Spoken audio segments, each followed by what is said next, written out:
Star-Lord. It seems while I was in space, I accidentally performed a space U-turn and arrived back on the same planet. But due to moving at speeds faster than light, I launched myself deep into the future.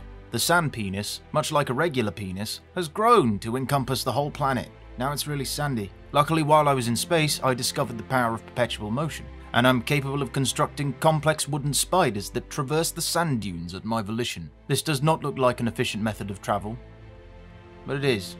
So yeah.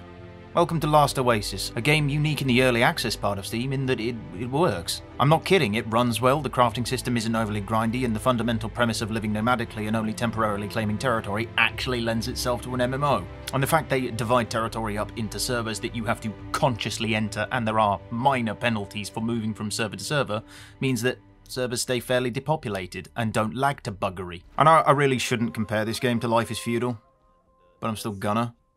The thing about Life is Feudal was it was bad. It was just badly designed and poorly thought out and poorly executed. Although I was able to have fun with it due to the broader scope of events, and I imagine that will be much the same here. But literally, the main menu alone is superior to Life as a whole. I'm not joking, look at it, it's gorgeous. Every time I look at it, I see something new. Didn't see that guy. Didn't see him. Oh look, there's lots of spider walkers. I was actually stuck outside the servers the other day because of some routine maintenance, and I was perfectly happy just looking at art. Like some kind of ponce in a beret. The art style across the game is gorgeous. I've never seen anything like it. It reminds me of Dune, but it's nothing like Dune, other than coarse sand and worms, eventually.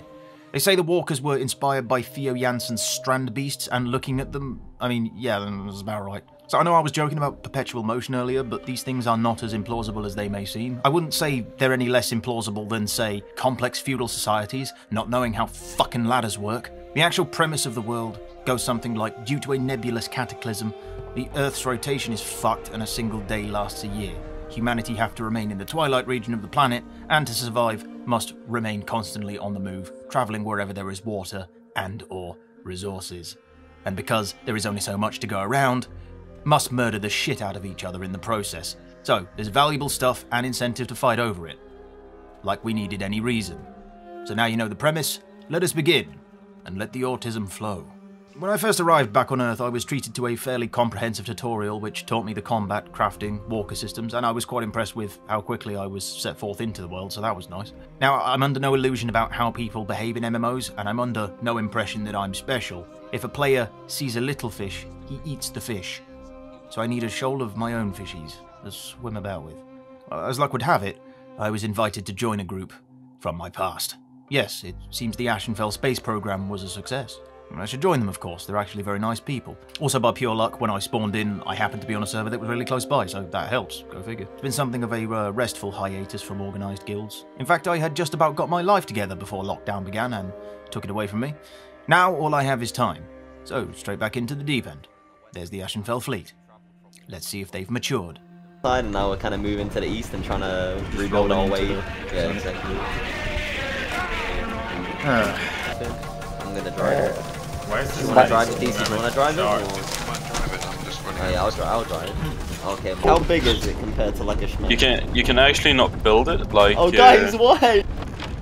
We need that thing, man. Oh jeez. I'm gonna have to start fucking chemo again, I'm telling you. I've done my best in the brief time I've been playing to learn all about the local politics, what the neighbours are up to and the such. How do they feel about Ashefell? Have Ashefell become more reasonable and less standoffish? Well, my first meeting with Beric, that's the leader of Ashefell for those who don't know, went something like, "Hello, Beric. How's the family?" Belligerent and numerous. Yeah, so big belligerent Beric Balls is back at it again. And to give slightly more details on the subject, Beric laid out his future plans for Ashefell. I actually enjoy playing the game in a manner where I can just tell people to go somewhere and I don't have to bother with anything, to be honest. But like that's gonna take some time. But I think eventually it's gonna be natural. Just say, okay, you go here, that's it, and they go and it's done. Wow, no, those are some bold words. One day Ashefell will be capable of basic delegation.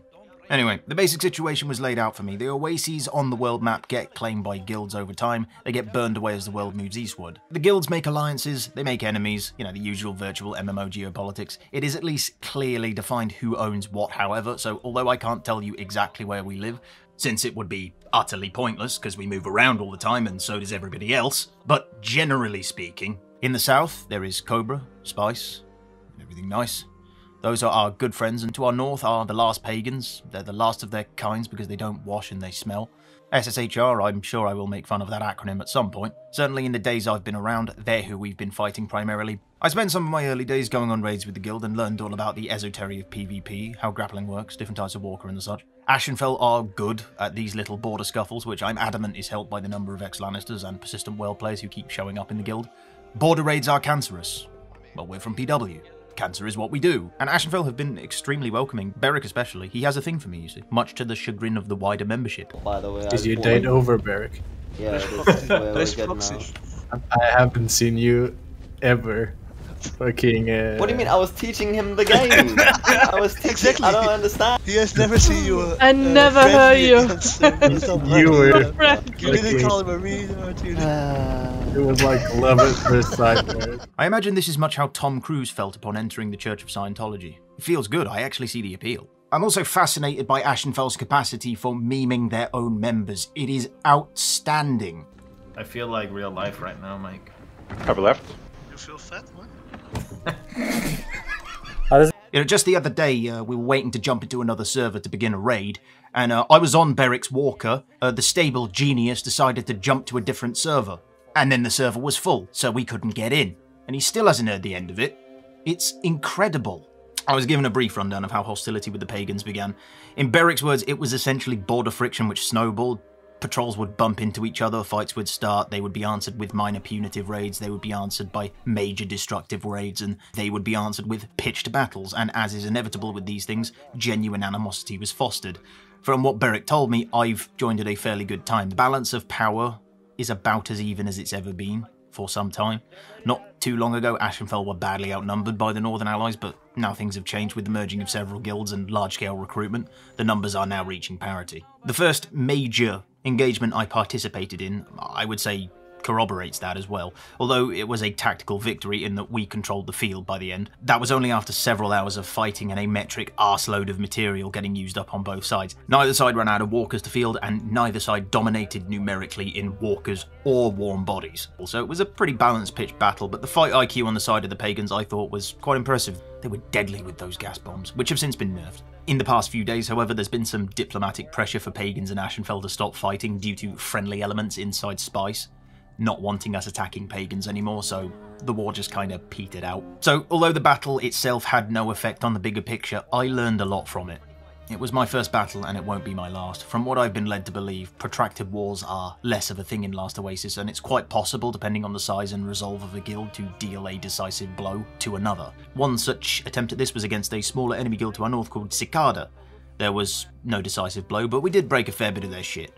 In the process, I discovered the true delights of the in-game chat features. I play Mountain Blade, you haven't got a chance. Train gas to claim. There's 4 block directions on that, you're fucked.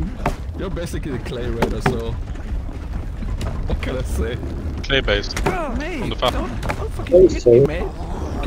We can talk this out, dude. Yeah, alright. Let's Well, stop hitting things if you want to talk. I'm just saying, practice what you preach, dick. Okay. Yeah, just that, yeah. Right above you. Take that, you blue bitch. Come on, little smurf faggot. Come here, kill ya. You fucking got an ankle on Jesus him, Christ, AJ. it's Mohammed's son. You sure? I think you can, like where the legs are. So, yeah, what you up to? Well, I think we're breaking all this stuff. I mean, sorry about that. Punitive raids and all that. Oh, well, don't bother. No, it's okay, it's fine. Oh, it's Eno! Hey, what up, Eno? Yeah, what's going on, man? Right, here he is. Alright, come on. Right, Eno, come with me, come on. Come on, leave him. Oi, stop that. Yeah, this is Eno, can I keep him? Oi! What the fuck? We'll meet again, Eno, I'm sure. These sporadic raids were the best I could do at the moment, since the overall server capacity doesn't really allow for large-scale people to fight things out at the moment. They're still figuring out the nature of the server capacity. The developers have since implemented a system of soft capping a server, where if you have too many members of a certain guild on a server, you suffer penalties to your water. So the issue is more or less resolved now and shouldn't be an issue going forward. The things that really matter at the moment are not bragging rights, territory, or who establishes dominance. The game is still in pre-alpha, and it does not feel like it. other than some content lacking, and that's just it. I don't know that the game as we know it will be the same in several months, and maybe all progress could be lost by a wipe. I don't know, nobody knows. But on the off chance it doesn't, the wealth of these fledgling nations will be carried by them for a long time. And as the new tiers of equipment are slowly released, the guilds who capitalise on the early gold rushes for these materials might be the future giants in this playground. I don't really have anything to support that statement other than, well, history, really. The Stone Tribe were beaten up by the Bronze Tribe, and the Bronze Tribe by the Iron Tribe. The off-map instances have begun. Events now occur where a meteor lands, temporarily creating an oasis. Not sure how that works, but at these craters we can find iron to make higher tier equipment. What this means for the future economy, who knows? But what we do know is everybody bloody wants it. Ladies and gentlemen, the first gold rush has begun. They got so lucky, are you serious? Yeah. For what? Is it cleaners? Is the rugged fucking info? Is that buffalo there cleaners? We have potential borders on the ground? Right there. Okay, they're gassing. Oh. Shoot if you can. On the legs. Hit those legs. Okay, can I'm I... gonna fire a... Okay, get ready gas. Get ready gas. Why don't you let Jampad drive then if you're communicating? Jampad's not the captain. Alright, get ready to fight. Get ready to fight. Ah, crap. Everyone go on for a fight. You might need to leave this map. Like, there's nothing... Right. So, I'm going to use the first ball. Yeah, we need to get back to Beric. There's people about to attack the fob. Come on, we gotta go and help Beric. I gave you the water. Did you not pick it up? All right. Oh my god. Jampad, stay safe. Don't, like, if you have to grapple.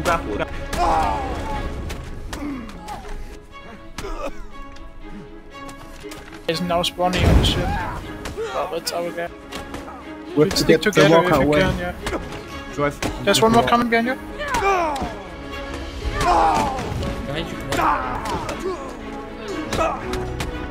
First, you had to full many people rather than a 290. The one gonna hit, and you're gonna slowly let it go. Alright, let go again. Reel out. Okay. Nice.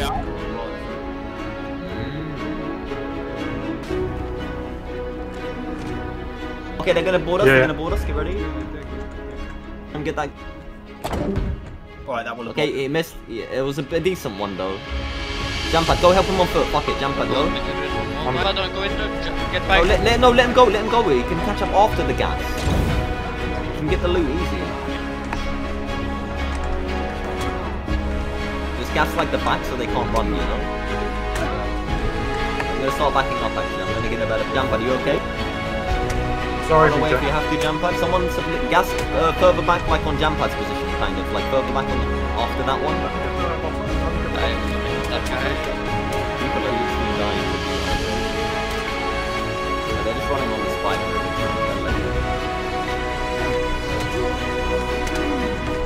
Okay, get gas on Jobson. Nice, Oh fuck, we're gonna kill our own guys though. Don't worry.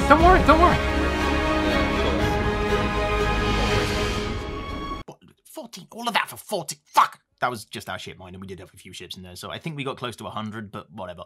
I don't know what this fascinating, mysterious new material means for the world at large, but I know we're going to have to keep up. Keep moving. Because we're nomads, innit?